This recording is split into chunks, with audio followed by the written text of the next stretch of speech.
आप लोग candle march कर रहे हैं, क्या किस मांग को लेकर के निकाल रहे हैं? देखिए, हम लोग समतामूलक संग्राम दल आज पटना में कैंडल मार्च निकाली है। इसकी दो मुद्दा है। देश में जो सरकार तनाशा के बन रही है वो ईवीएम से वोट चोरी करके, आप देखते ही होंगे मोबाइल हो या कंप्यूटर हो, कोई भी टेक्नोलॉजी सामान होता है वो हैक होता है।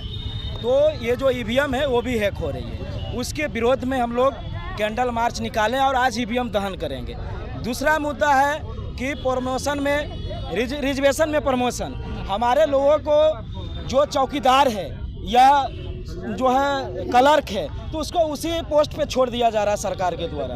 मतलब समझिए तो एक दलितों को बंधुआ मजदूर बनाया जा रहा है। कहीं न कहीं सरकार जो है शोषण करने की काम की जा रही है। इसी मुद्दा को लेकर जो है समतामूलक संग्राम दल आज कैंडल मार्च निकाली और ईवीएम दहन करेगी। ईवीएम आप कह रहे हैं कि ईवीएम गलत है, तो ईवीएम से महाराष्ट्र मान लीजिए हार गया, लेकिन झारखंड कैसे जीत गया? अगर आप लोग का ईवीएम पर विश्वास नहीं है तो देखिए, जो भी सरकार में है, ये कोई भी हो, वो सब चोर बैठे हुए हैं, सब लोभी में डूबे हुए हैं। अभी जो झारखंड की मुद्दा उठाते हैं तो वहाँ की सरकार अभी जो ईवीएम का विरोध करती है, वो तो गठबंधन में है तो विरोध कर रहे थे, तो उनकी सरकार था तो बैलेट पेपर से चुनाव लड़ाते हैं, लेकिन वो भी ईवीएम से चुनाव लड़ाए, तो कहीं न कहीं वो भी वोट की चोरी कर रहे हैं। तो आपको विपक्ष के किसी वोट की चोरी कर रहे हैं? बिल्कुल चोरी कर रहे हैं। अच्छा, हेमंत सोरेन क्या है, दूध के धोए हुए हैं क्या? भरोसा नहीं है विपक्ष में, किसी भी सरकार को भरोसा नहीं है? बिल्कुल नहीं भरोसा है।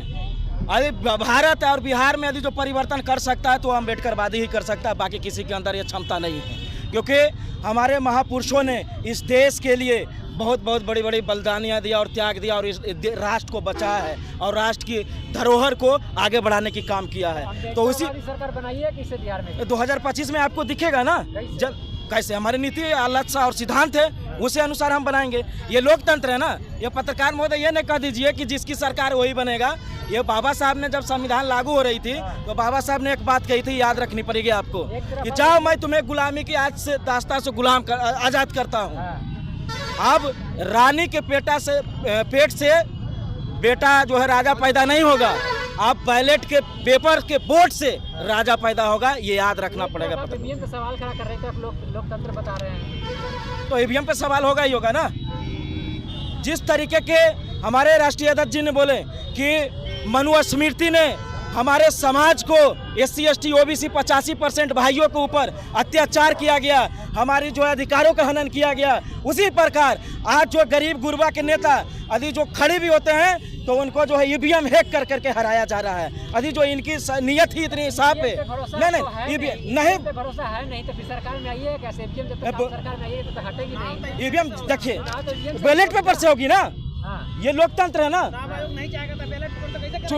चुनाव आयोग क्यों नहीं चाहेंगे? चुनाव आयोग से ही ये देश चल रहा है क्या? ये देश भारतीय संविधान से चल रहा है ना। चुनाव आयोग मनमानी कर लेगा तो मनमानी होगा। यहाँ की जनता अभी जागरूक है और इस देश में अम्बेडकरवादी अभी जागरूक है और जिंदे हैं और मनमानी सरकार नहीं चलेगी। हाँ बिल्कुल हटाएंगे।